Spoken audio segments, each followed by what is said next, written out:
देखिए, मैंने कहा सभी पर, और जो देखिए खासकर अल्पसंख्यक लोगों पर, मुसलमान भाइयों पर जो जातियाँ हो रही हैं।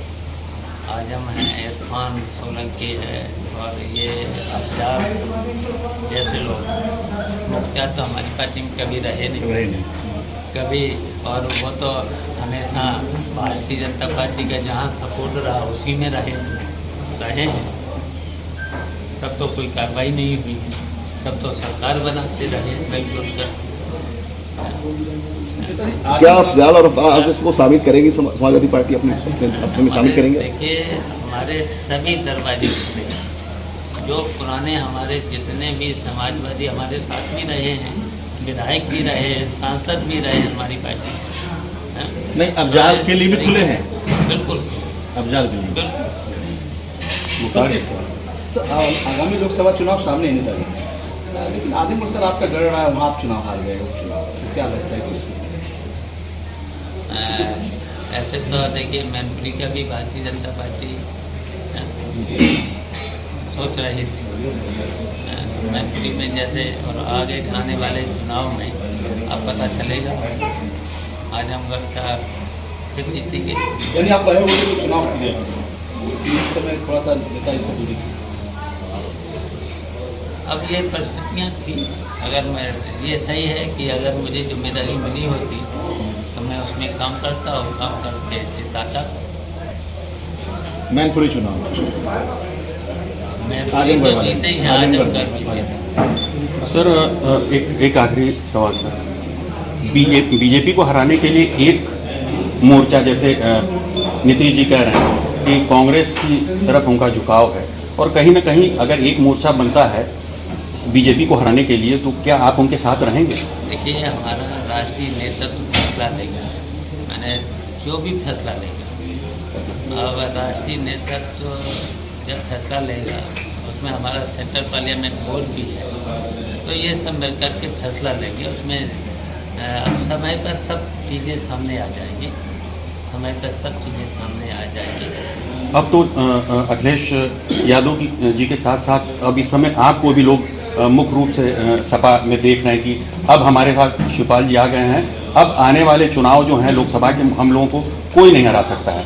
तो कहीं ना कहीं इन चीज़ों को ध्यान में रखते हुए, चूँकि बीजेपी एक बड़ी पार्टी है और जहाँ तक अधिक सांसद भी हैं उनके, और ऐसे समय में कहीं ना कहीं सपा को अन्य पार्टियों की भी आवश्यकता है, तो किस पार्टी के साथ आपका झुकाव रहेगा? मैं संगठन का भी रहा हूँ, लंबे समय तक काम किया है मैंने नेताजी के साथ,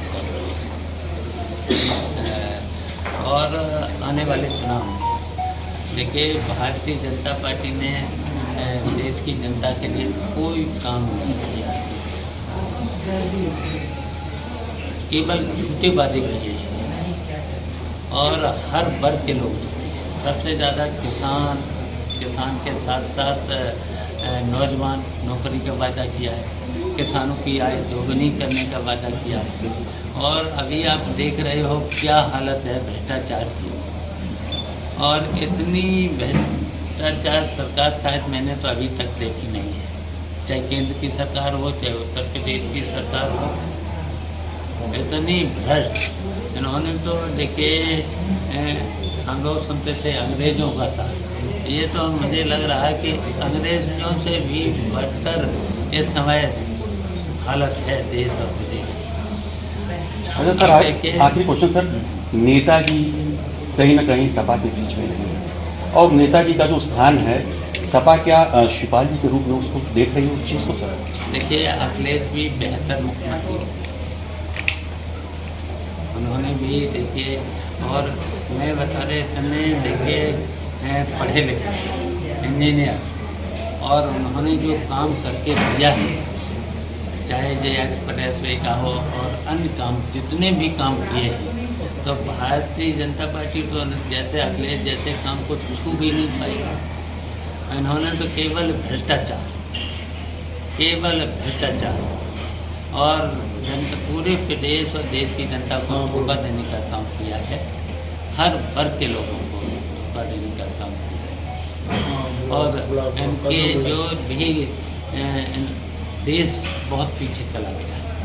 और जो देश के सामने जो हर वर्ग को बांटने का काम कर रहा है, इससे तो देश कमजोर हुआ। तो इसलिए देखिए, भारतीय जनता पार्टी के खिलाफ पूरे देश और विदेश की जनता है। इसलिए हम लोग चाहते हैं कि जितने भी लोग हैं, ज़्यादा से ज़्यादा लोग हैं, चाहे समाजवादी हो चाहे कितने हैं, सब लोग भारतीय जनता पार्टी को हटाने में एक। अभी ऋचा सिंह को अपने पार्टी से निष्कासित किया है। उन्होंने भी ऋचा सिंह को भी अपनी पार्टी से निष्कासित किया है। 2 महिला नेताओं को जो किया है, उन्होंने चुनाव आयोग को पत्र लिखा है कि समाजवादी पार्टी जो है निर्वाचन आयोग के और लोकतांत्रिक मूल्यों का माखौल उड़ा रही है। देखिए, समाजवादी पार्टी में जो भी अगर कहीं पर करता है तो कोई भी अगर बात है तो पार्टी के फ्रंट पर रखना चाहिए।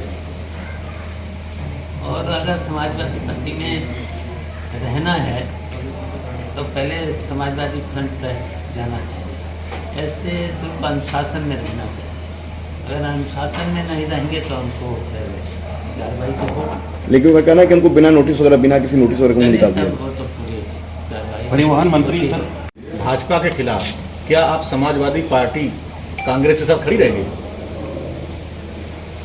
देखिए, वैसे तो हम लोग चाहते हैं कि भारतीय जनता पार्टी हटे, जी पूरे देश से हटे। जी और हम लोग तो समाजवादी हैं, जी अखिलेश जी हमारे नेता हैं, जी हैं? और फिर जो पार्टी का आदेश होगा उसका मुझे पालन करना है। कांग्रेस की तरफ खड़े रहेंगे मान लीजिए? नहीं, देखिए, हम तो चाहते हैं कि भारतीय जनता पार्टी हटे और हमारा जो भी नेतृत्व, राष्ट्रीय नेतृत्व जो भी सरकार हटाने के लिए जो भी फैसला लेंगे वो उस पर आप रहेंगे। हम ऐसा ये जो स्वामी प्रसाद मौर्य जी का बयान आया, क्या उससे आपकी पार्टी इत्तेफाक रखती है? देखिए, हम लोगों ने बोल दिया है, हमने भी बोल दिया, अखिलेश ने भी बोल दिया, पूरी पार्टी के नेताओं ने बोल दिया है। जी देखिए, हम लोग इससे धार्मिक और सांप्रदायिक इनसे दूर रहना चाहते हैं। और भारतीय जनता पार्टी तो बार बार चाहती है कि ये मामला उठे और हम लोग बोल भी चुके हैं। हम लोग तो भगवान राम के आदर्शों पर चलने वाले लोग जी। किस्म के हम लोग तो वंशज के हैं और वंशज के साथ साथ उन पर उनको भी मानते हैं। जी इसके साथ मर्यादा पुरुषोत्तम राम, कृष्ण और शिव सबको मानने वाले लोग हैं। और हम लोग इसलिए मानने वाले हैं, देखिए, हम लोग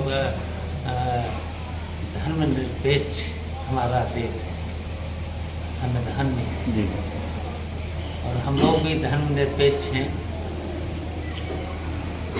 तो मतलब भाजपा की पीच पे आप नहीं खेलना चाह रहे हैं?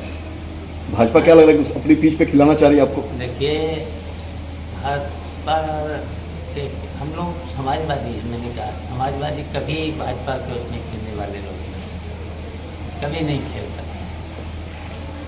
रामचरितमानस के विवाद पे इसीलिए यू टर्न लिया गया ताकि हम उनके ग्राउंड पे न जाएं, हम अपने। देखिए, भारतीय जनता पार्टी भटकाना चाहती है इसी मुद्दे के लिए। जी और काम तो कुछ करेंगे नहीं, काम तो कुछ करेंगे नहीं। ये धार्मिक उस पर अब उस पर हम नहीं जाना चाहते हैं, न जाएंगे। नहीं तो उनके बयान से क्या आप लोग इत्तेफाक रखते हैं? किसके? स्वामी प्रसाद जी का जो बयान आया। नहीं, स्वामी जी को हम लोगों ने अपनी पार्टी में निर्देश दे दिए हैं, निर्देश दे दिए हैं जो धार्मिक और इस तरीके के जो हैं मुद्दों में हमें नहीं उलझना है। हम तो कहेंगे देश में बहुत सी समस्याएं हैं, बेरोजगारी की समस्याएं किसानों की हैं, नौजवानों की हैं, महिलाओं की हैं, कितनी समस्याएं हैं। तो इसी मुद्दों को लेकर के भारतीय जनता पार्टी भटकाना चाहती है, तो उसमें हमें क्यों उलझना है? जातीय जनगणना को लेकर समाजवादी पार्टी अचानक एग्रेसिव हुई है, क्या इसको क्या इस चुनावी जातीय गणना में भारतीय जनता पार्टी क्यों डरे? कराना चाहिए। तो अचानक जातीय जब जातीय गणना हो हो जाए उसके अनुसार फिर आरक्षण होना चाहिए, तो क्यों डर? पूर्वांचल में पिछले चुनाव में, विधानसभा चुनाव में ओम प्रकाश राजभर आपके साथ में थे और उसके माना जाता है कुछ आपकी सफलता में उनकी बड़ी भूमिका थी। अरे अब छोड़िए, निषाद और राजभर जैसे लोगों से निपटने के लिए आप पूर्वांचल में क्या करेंगे? देखिए हम सभी छोटे छोटे वर्ग के लोग सबको इकट्ठा करेंगे, सबको इकट्ठा करेंगे, हर वर्ग को इकट्ठा हर वर्ग के लोग। और यह है हम लोग एक बार नहीं, हम लोग तो 4 बार सरकार बना चुके हैं, सभी को सरकार करके अकेले सरकार बना चुके हैं और फिर बनाएंगे सरकार। बसपा प्रमुख राजभर की जरूरत पड़ेगी इस बार? ओम प्रकाश राजभर की जरूरत पड़ेगी? देखिए उन जैसे बहुत से नेता हैं, बहुत से नेता हैं हमारे पास हैं? और जब राजभर नहीं थे तभी हमने सरकार बनाई, स्पष्ट बहुमत की सरकार बनाई। बसपा प्रमुख जिस तरह से तब कितने हमारे साथ राजभर के बिरादरी के थे, निषाद के भी थे और कई वर्गों के लोग थे। और हम लोग किसी जात पे चलने वाले नहीं, समाजवादी हैं हम, सभी वर्गों को लेकर चलने वाले लोग हैं। सबको इकट्ठा करेंगे, बैकवर्ड के लोगों को भी इकट्ठा करेंगे, सभी को इकट्ठा करेंगे। पूर्वांचल में बलिया में आप दूसरी बार आ रहे हैं, जनवरी में भी आए थे, दूसरी बार का तीसरी बार आखिर इसका रुझान क्या है? कहीं आप आजमगढ़ से या कहीं सब चुनाव तो अच्छा रहे? देखिए वैसे तो मैं तो 27 तक विधायक हूँ। जी जी हाँ? जी 27 तक जी जी। और फिर जो भी पार्टी हमारी राष्ट्रीय पार्टी का जो भी निर्देश होगा, उसका पालन करें, क्योंकि आजमगढ़ इंतजार कर रहा है। बसपा प्रमुख अब लड़ेंगे। देखिए जो भी पार्टी के निर्देश होंगे लड़ेंगे, लड़ाएंगे